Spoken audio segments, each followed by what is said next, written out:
Sri Yechury ji, Sri Rajan told me you are in a hurry, so I am calling you. Raja will be after that. Yeah. Okay. Yeah. Thank you, sir. Thank you very much. And on this, राजा पहले होना चाहिए और राजा प्रजा है। यथा प्रजा तथा राजा। अब ये भी सब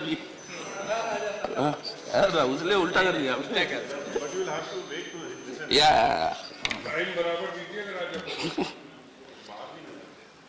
Sir, thank you very much. We've travelled a long way on this discussion on the GST. We went through the amendment to the Parliament, to the Constitution, which was a very, very, very big debate that we had here. I'm not going to cover those areas, sir. But, sir, the fundamental problem with the GST, as was discussed when we were amending the Constitution, was that it concerns the federal structure of our Constitution. Again, sir, one has to recollect that Article 1 of our Constitution defines India, that is Bharat, as a union of states. The federal principle is one of the fundamental features of our Constitution, and any regime that today takes any position that actually transgresses that federal principle of our Constitution is something that we have to be very, very cautious about. That is why we had pleaded with the government that when you bring the GST bill, do not bring it as a money bill. Bring it as a bill whereby we can also, the Council of States, because it concerns the federal structure of our Constitution, the Council of States will also have its say, and its wisdom will also be taken into account by the government before it brings in any sort of legislations. And for that reason, I am very, very dismayed at the outset that the government refused to heed our request, our suggestion, and insisted and brought this as a money bill. Sir, this is a specious argument. But tax bills, Sir, please. tax bills, Sir, that you have to consider. Yeah, you didn't follow the first part I was saying. You are presiding over the Council of States. Federalism is a fundamental feature of our Constitution.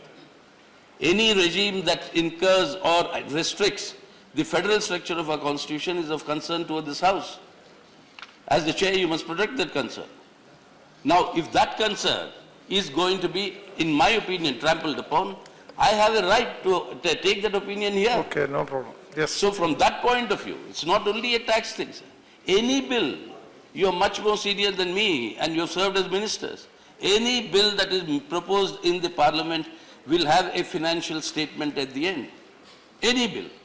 Even if you want to add or subtract names from the scheduled caste lists, even that will have a financial statement. Will that be a money bill?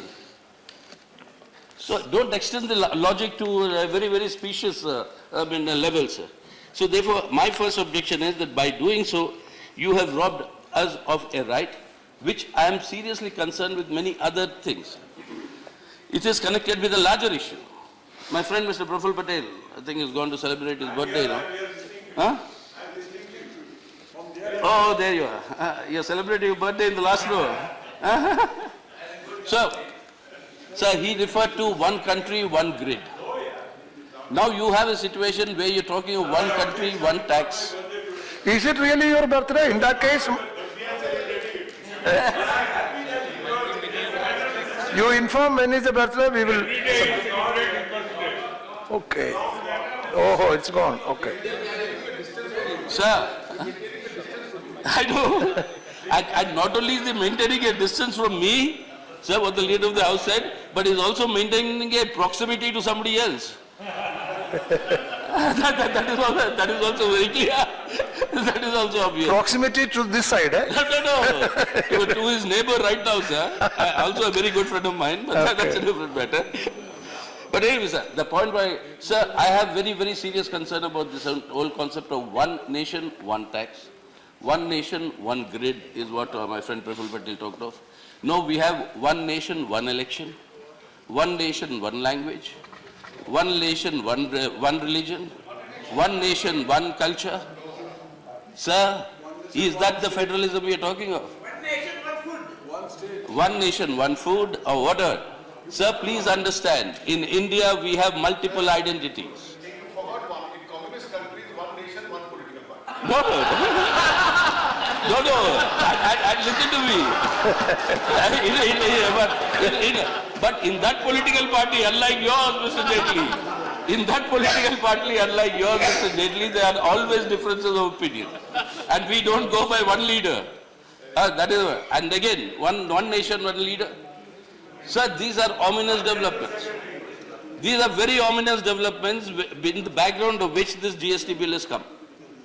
So therefore, I want this to be, this caution to be exercised.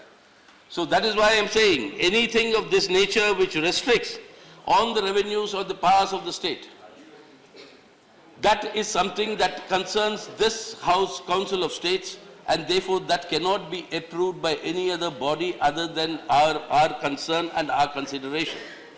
So if the GST Council takes a decision, if we think in our wisdom that that is something that is affecting the powers of the states or the rights of the states according to our constitution, it has to come for a parliamentary approval. And that is something which is a very serious lacuna in this bill which has to be corrected. Without parliamentary approval, leaving it to some other body. And what is this body, sir? That you have to have no decision in the GST Council can be taken without the concurrence of the central government. You require to take a decision with 2/3 of the majority of the votes, or 3/4 of the majority, not 2/3, 3/4 of the majority. And the central government holds 1/3 of the votes. So it's clear, no decision can be taken without the concurrence of the central government. So what are the rights of the states you're talking of, sir? Are you realizing the gravity of this issue? And this is something that we cannot allow this to happen, where the rights of the states cannot be protected, and we as the Council of States declare ourselves impotent. I cannot be party to declaration of such an importance, and I think any of that such decision which has an impact on the federal principles of our Constitution, on the question of sharing of these resources, that will have to come for parliamentary consideration and approval. That is something, a major requirement, I think, that needs to be made here. Secondly, sir, if you have a GST council, the accounting for that, we've heard it in the papers. I think proper incorporation must be done in the legislation, that the accounting, the auditing of that would be done by the Comptroller and Auditor General of India. The CA and AG must be the one that will be the competent auditor for this GST Council and all the things connected with it, and not be given to any private agency. That is the second point I would like to make. The third thing, sir, is that whatever rights that the states had, as I said earlier, now except they have no other independent power for indirect taxes except for, I think, alcohol and petrol. Am I right? Only these two. So no other, access that they have to raise their resources. Remember our own history, sir. Your own state, Kerala. How you have developed this human development indices to such high levels as to meet the standards of Western Europe? What were the expenditures that you incurred there?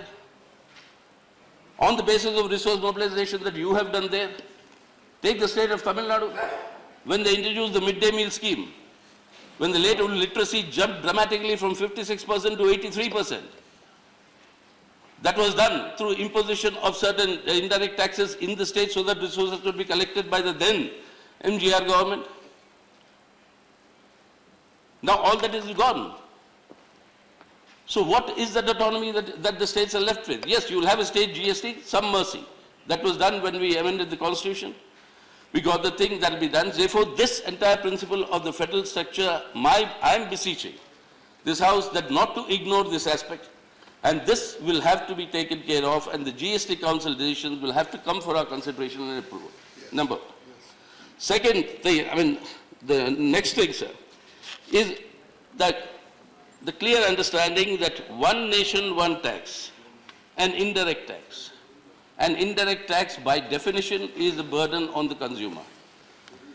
A direct tax is a burden on the rich, the one earner, and the trend in our country has been to reduce direct taxes and to increase indirect taxes.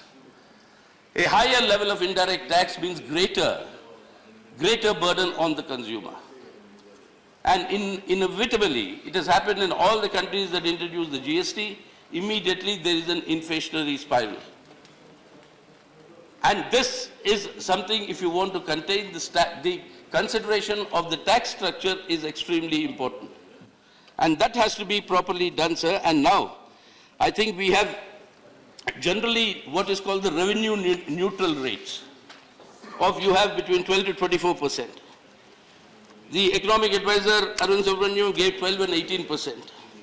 What I would argue, sir, and Mr. Chairman last time when we were discussing the constitutional amendment said we should be pegged at 18%. He was arguing for the question of burden of the consumer, I presume, at that point of time. But what I would like to argue, sir, that we should have a 4-tier structure instead of a 2-tier structure.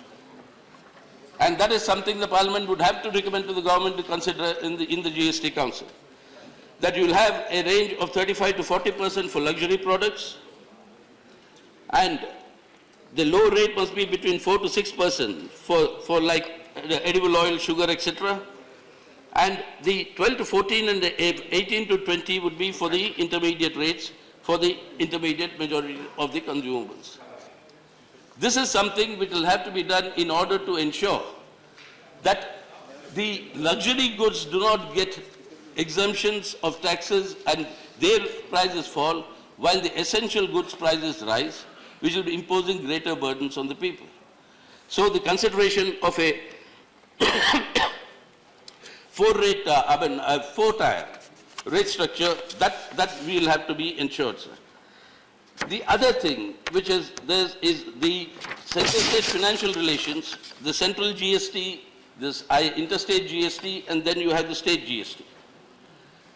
That state GST greater flexibility will have to be given, which I don't think will interfere with the larger GST regime. And this couldn't be done to correct the imbalances that are there between central and state as far as the revenue distribution is concerned. And that can be done to a 20%, for example, I would like the Honorable Leader of the House and the Finance Minister to consider a 20% intermediate rate can be translated into a 12% state GST rate and an 8% central GST rate. That will give the states a greater avenue and greater leeway for mobilization. I noticed this smile on the leader's face, Leader of the House's face, so I hope he will consider this seriously. So that is, I'm only talking of whoever be the state government. Whoever be the state government, I think such things are necessary to protect our federal structure and give the states whatever little autonomy that should be given. Then the next point I come to, sir, that all tax exemptions now are going, and tax concessions are going to be removed. You come from a state, sir, and where, we also have a certain interest in, which has a lot of these traditional products that are produced. Now, if you don't have tax concessions or exemptions, how will you, let's say, promote or encourage or protect the handloom, the khadi, the coir, the coconut, the rubber? Okay, you can take it, but all these other traditional crops. You only the general understanding now is that you do it through a budgetary support. What budgetary support can you give for the production of pepper, let's say, sir, in Kerala? Except a tax exemption or a tax concession. What is the budgetary support you will give for your coir industry in Kerala? This is a serious problem that is going to emerge for all these traditional producers of these traditional products. And therefore, we'll have, if the GST, with the GST, all this protection is removed, because any turnover beyond 20 lakhs is part of your tax net now. At least that will have to be raised in order to allow for such concessions for such traditional producers. 20 lakh turnover is too little to protect any one of those traditional producers that you have, particularly in a state like Kerala. So this is something that needs to be seriously taken up by the government, sir. The other thing, sir, is that the dispute that has been going on for the last 2 years about the question of who will collect the tax directly for a turnover of rupees 1.5 crore or below.